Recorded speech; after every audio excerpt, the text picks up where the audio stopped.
Hey guys, I'm making this video and it has absolutely nothing to do with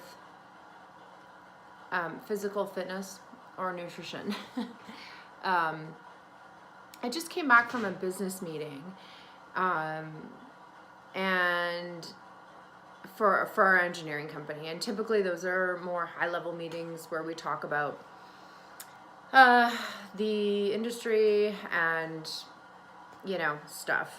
And usually I have to prepare myself quite well for them to make sure that I'm asking the right questions, blah, blah, blah. And this meeting just turned into something different. It was a fellow I was meeting with, a geologist, and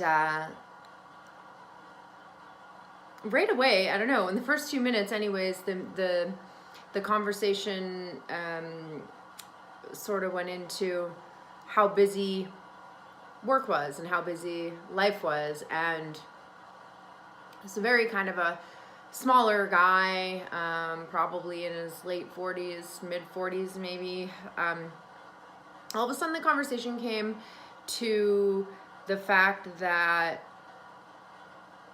his wife and him had split up. And then that kind of got into something bigger, that his wife had actually left him and took the kids on Christmas Day without warning. And that was like a shocker. Society puts a huge value on Christmas Day, and I guess that sucks. That's kind of really bad timing on his wife's part. But for a second there, I was like annoyed, because I'm like, oh great, this person is in a bunch of mental turmoil, emotional turmoil, worldly turmoil, and I've just come here to try to get a paycheck, and now it's going to turn into some kind of a coaching session, because along the way he had said, oh, I also see that you run this business, and I was talking to my friend about getting some help.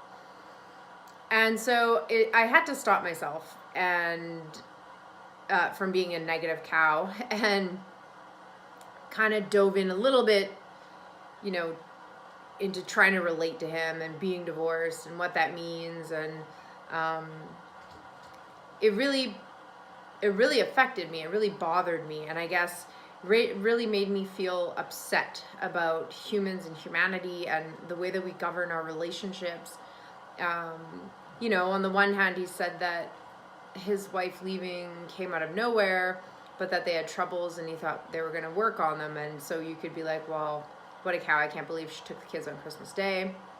And of course, on the legal side, where I don't think you can just take the kids, I think that's kind of kidnapping if he pursued that. But anyways, and then on the other side, well, how many warning signals, or how many times did she ask him to work on it, and did he refuse to talk? And it just makes you reflect on your own relationships that you've had, past, present, and the opportunity that each new relationship brings, and then the opportunity that each relationship ending brings, and the amount of unnecessary hurt that gets created by us being selfish and cruel sometimes. And while we might think that we're just in our pursuits of the I'm right argument, a lot of people get hurt. Kids get hurt, parents get hurt, grandparents get hurt, and I'm sure it's even, like in this case, impacting that guy's day at work.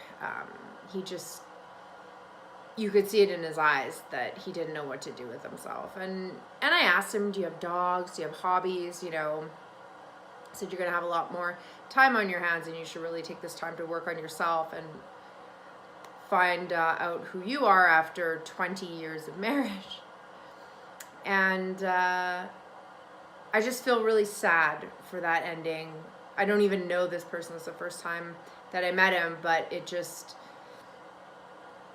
people, on the other end, I bet you his wife's sitting there going, that bastard knows why I've left, or maybe she was cheating on him. I don't know, whatever the reason. We choose to get into relationships, we choose to leave relationships for whatever reason. hopefully when we exit those relationships, regardless of jealousies or insecurities or whatever, we can go our separate ways and remain friends in the best case scenario, or at least civil, especially if there are children involved, because everybody has a story to tell. There's something on each side of an argument, of a debate, of a split, and people are so closed off and defensive and mean and spiteful and horrible to each other when relationships end. And I just think that's such an unhealthy way to approach them. And I think as long as you've decided to partner up with somebody, they deserve your respect, they deserve your attention, their feelings deserve to be validated. I know that, I might think that the things I do are just fine and people should be able to handle them, but maybe they're not. But I'm aware of that. And if somebody comes to me in a non-hostile manner and says, hey, what you did sucks and here's why, I'm really open to understanding that, and I can take criticism, and I hope that people give it to me, because sometimes we're so clouded over with our own life pursuits that we need a reality check, and not in a PC way. We just need to be told in plain English exactly what's what. And yeah, I don't know, that just affected me. And I hope that if you're going through trouble now or have been, that you can reflect on that. And if anybody ever comes to you in the future who looks like they're wounded, like this fellow did today, that you can, instead of how I was initially reacting to the situation of like, oh no, that you can find it within yourself to put aside your initial pursuits, which might be money or work or whatever, like in my case, and to try to give this person a little bit of peace of mind. And I felt like a better human today for being able to put what I wanted aside and actually talk to this person for half an hour about what makes them happy and what they're going to do with their life, even though they feel lost. I hope that you can all find that time to do that, or notice when you see it in somebody else that there is suffering there, and spare a couple of minutes to help them out. You can probably relate. We all share the same suffering. That's all this message was. Sometimes somebody else's suffering can kick you in the ass, even a complete stranger. And I don't know. I hope that spending a lunch hour with me made his day better. Sometimes that's all it takes to push you on your way and make the rest of the day, week, month, year a little bit better when you feel lost. Be kind. Be kind.